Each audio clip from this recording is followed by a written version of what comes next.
Imagine that you're planning to lay the foundations for your building and you found the good soil very deep. What should you do in this situation? That's actually the topic of this video. Try to watch it to the end and subscribe to the channel to stay up to date. We all know that before constructing a building, a geotechnical investigation is required. It means that core drilling or manual draining must be carried out to determine the composition of the soil under your future building. So let's imagine that we are facing the following situation. We have carried out several core drillings which have given us the following lithology. We have topsoil, there are subsoils below, and finally we have what is considered as good soil. Good soil can be, of course, rocky formation, or it can be a loose formation or loose soil interspersed with rocks. The problem that sometimes arises for landowners is that before the construction of their building, they have made budget estimates to a certain degree, and subsequently they are shocked by the fact that the good soil resides at a very high depth, especially beyond 5 meters as an example. And when we say bad soil, at a great depth or a great thickness, it can be either a soil with a very low bearing capacity, which means a poor working rate, or a liquefiable swelling soil, or a very plastic soil. I mean problems related to contact with water, or even a thick topsoil like organic matter which resides a lot at the level of your soil which lies below your building. Consider either a mixed backfill containing waste or a non-mixed backfill that is poorly compacted. By non-mixed backfill, we mean a good fill suitable for backfilling but poorly compacted, meaning there is an intolerable degree of bulking. Therefore, we will try to address each of these cases individually. So let's begin with soil of very low bearing capacity. We have three solutions here. Either the study team can consider reducing the building's permanent load, that means minimizing the dimensions of the structural elements to decrease the load transfer, thus allowing the foundation soil to support the load, or else the weight of the building. In the second situation, if we don't want to reduce the building's permanent load, we can use strip footing or radial footings to increase the load bearing capacity. Of course, the contact area of the foundation, therefore, the larger the contact area with the base, the greater load bearing capacity. And of course, we all know that stress is force divided by area. Finally, we can talk about deepening isolated footings. That means not using strip footings or general raft foundations. Instead, we limit ourselves to an isolated footing, but deepening it somewhat. And we all know that in the formula for load-bearing capacity, the anchorage depth plays a crucial role in increasing the stress ratio. The regulations already state that 1.2 meter is the minimum anchorage, but in this situation we can exceed 1.5 meter relative to the natural ground level. To compensate for the difference in level, we can use mass concrete, as you can see here.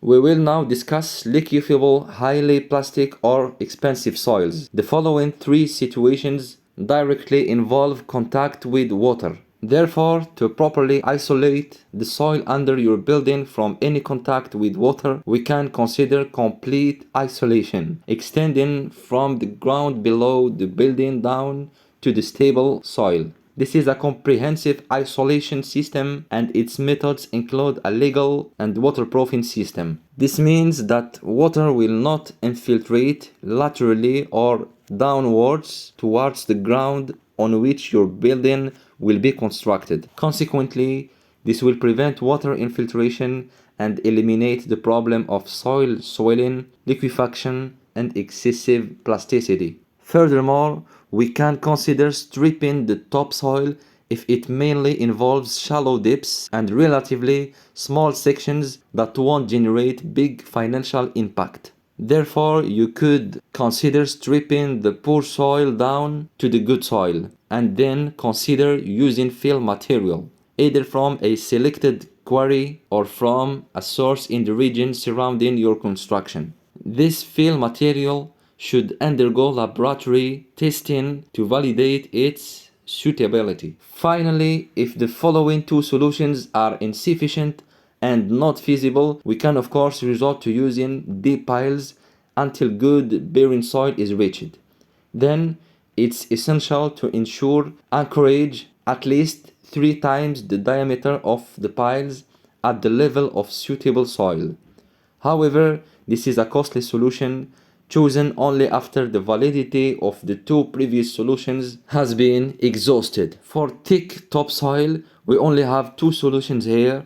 Either we must completely strip the unsuitable soil until we reach good soil, then replace them with a well compacted, selected and well stamped layer, or we can use deep piles until we reach suitable soil and then, as in the previous case, ensure proper anchorage in it. For various embankment containing waste, we have three solutions that I have proposed here.